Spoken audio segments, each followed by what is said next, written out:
Thank you for joining me on Dish It With Me, Heather D. And I received a few requests as well as a lot of comments on how I made that little strawberry cobbler crisp on my YouTube short / TikTok. And I figured I'll go ahead and show you how I made that. It's super simple and easy, and that recipe is very versatile. So instead of strawberries, I will be using blueberries in the dish because when I first came up with this recipe, I used blueberries, and then I went ahead and tried it with peaches. Then I also tried it with the strawberries, which is what you saw on that YouTube short. So this, like I said, this recipe is very simple and versatile, and I will also give you other options in case you want to make this a little bit healthier. Currently, this is the non-healthy version, but I'm going to go over the ingredients. So we have approximately 3 cups of frozen blueberries that have slightly thawed. I'm just using some store-bought cake mix. This one came from Aldi, but you can use whatever yellow cake mix you like. I'm using a half a cup of sugar. This is a half teaspoon of butter flavor and a half teaspoon of vanilla. This is the cake mix here, which is 1 cup. This is some butter that we're going to use for topping, and I'm using 1 cup of chopped pecans. If you have a nut allergy, please omit the pecans. Now, to make this in a store-bought pie crust. Now, if you want to make this healthy, I am about to tell you how you can make this dish a little bit healthier and cut out or cut back on some calories. So, if you decide you want to make this a little bit on the healthier side, I would suggest using maybe a sugar-free cake mix if you have it, a sugar-free yellow cake mix, or you can use a gluten-free cake mix if you like, if you have gluten allergies. For the crust, if you have a gluten allergy, you can go ahead and use the gluten-free pie crust that they use sometimes with the almond flour. Instead of adding sugar to your fruit, and you, like I said, you can use whatever fruit you like. Instead of adding sugar to your fruit, you can add a little bit of a half a cup or quarter cup of xylitol, which is a sugar-free substitute, or Splenda. And I would use a quarter cup of agave nectar. Those two really work well together from previous video that I did for my gluten-free, sugar-free peach cobbler video. The xylitol and the agave nectar works really well, and the agave nectar kind of helps break down that aftertaste that the xylitol sugar substitute can sometimes give. And if you want, you can use the vegan butter on top if you wanted to make this also a little more natural with the flavors. You can add a splash of lemon juice to your fruit to give it that nice fresh taste to it. But those are just some ideas on this recipe, and like I said, this is going to be a quick and simple recipe. I'm not making it any healthy version at the moment, but leave a comment down below if you'd like to see me do a slightly healthier version of this recipe.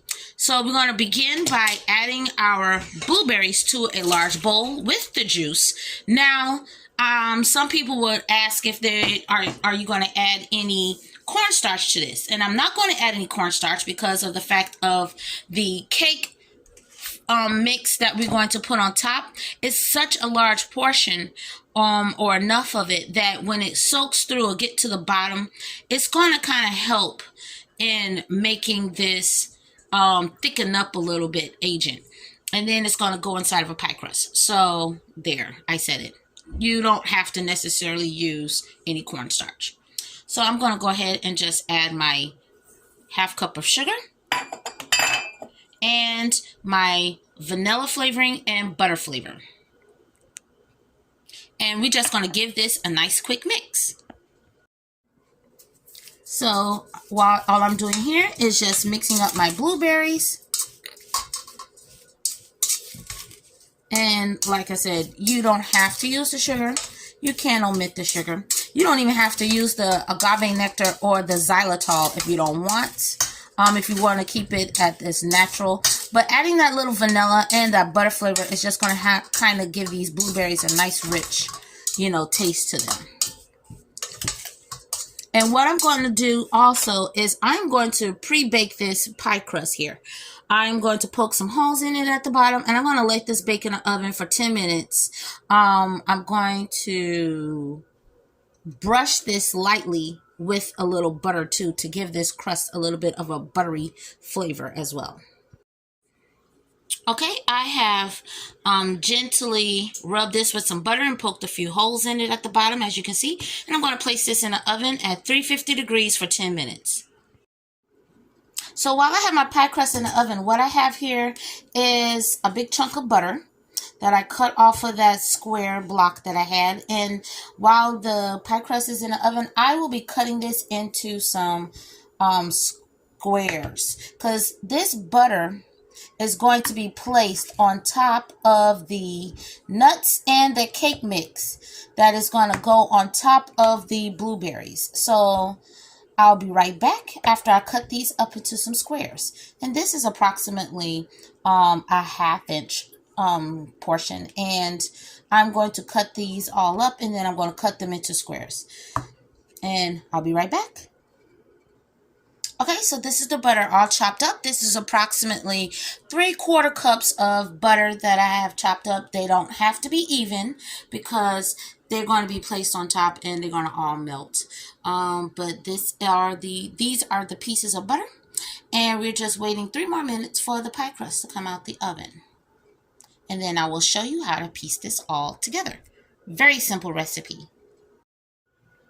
Okay, so I have my pie crust out of the oven, and as you can see, it did shrink a little bit on one side, but who cares? Because blueberries are going to go in, and it's not necessarily a pie, but a cobbler. So we're going to go ahead now and just pour our blueberry mixture in here. We do not have to let the pie crust cool off or anything because it's going back into the oven. So I'm just going to go ahead and pour the blueberries in.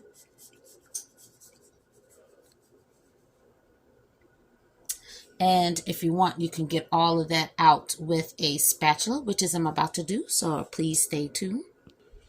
Okay, so I just finished scraping out all of that sugary goodness onto these blueberries here. Now what we're going to do is just sprinkle on the cake mix. Don't have to be all extra fancy, but you just want to shake it on there.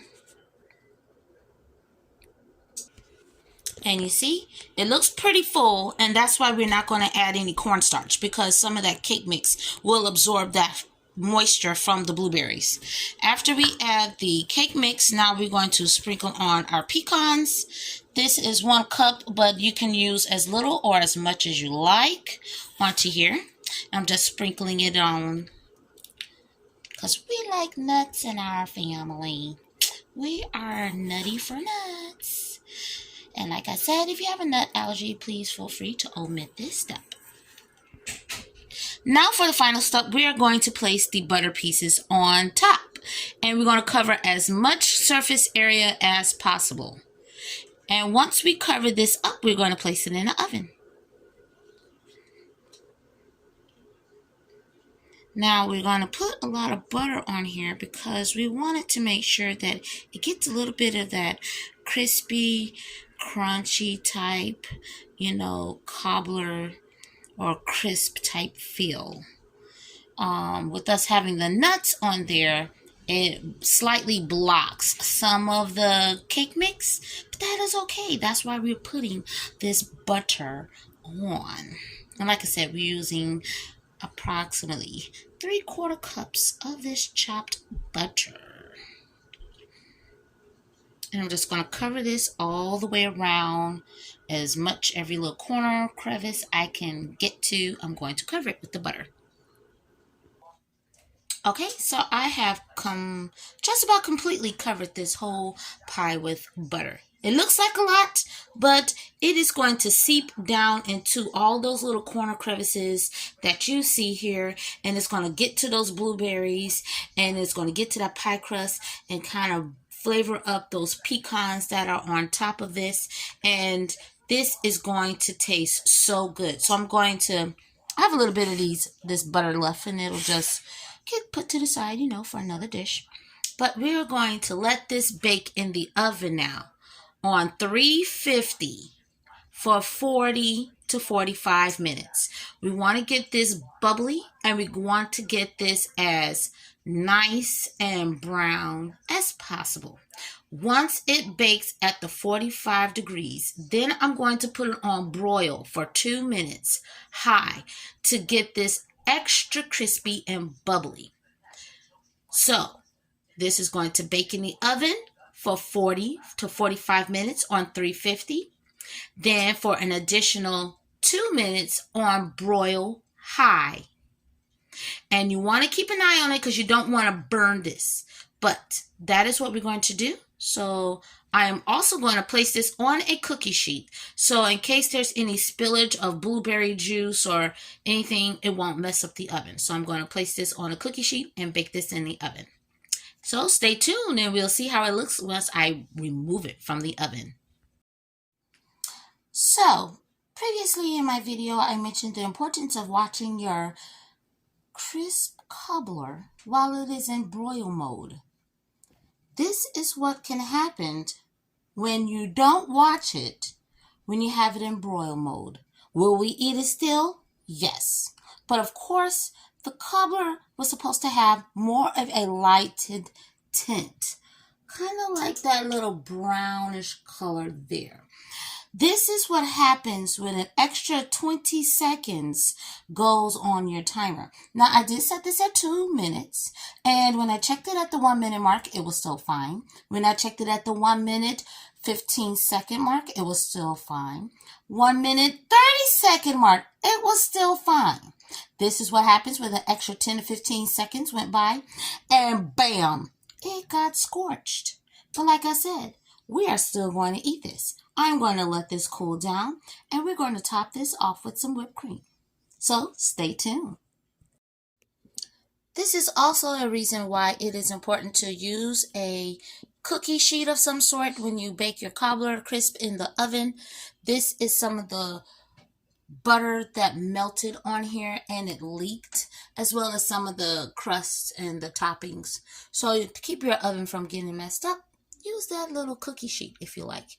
It'll definitely save you some time in trying to clean up this mess that would have been at the bottom of your oven. So after about 15 minutes of resting, we are now going to scoop out this deliciousness. So it has a little bit, and of course, disregard its extra crispy look. I'm going to just scoot this over a little bit. And we're going to go ahead and scoop out a portion of this. So, of course, it's going to be a little loose and it's still kind of hot. But like I said, go ahead and scoop this out. Ooh, look at those blueberries.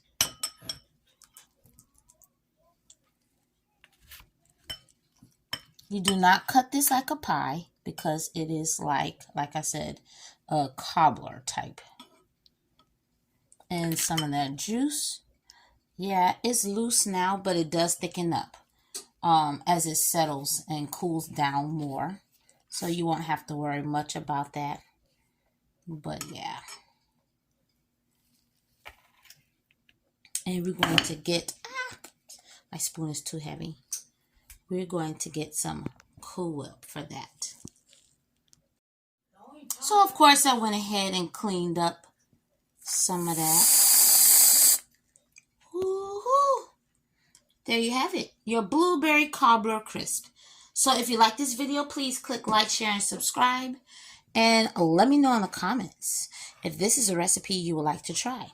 And of course, like I said, to avoid this extra, you might like it a little extra crispy. But I will say, depending on your oven, 1 minute 30 seconds is long enough. But this is going to be devoured. I tell you, it is going to be devoured. It is nothing like a good, delicious cobbler. And to add a little bit of a crunch, make it into a crisp. Thank you for watching. God bless. And this recipe is very versatile. You can even top this with some delicious vanilla ice cream if you feel that you would do that instead of using whipped cream like I just did.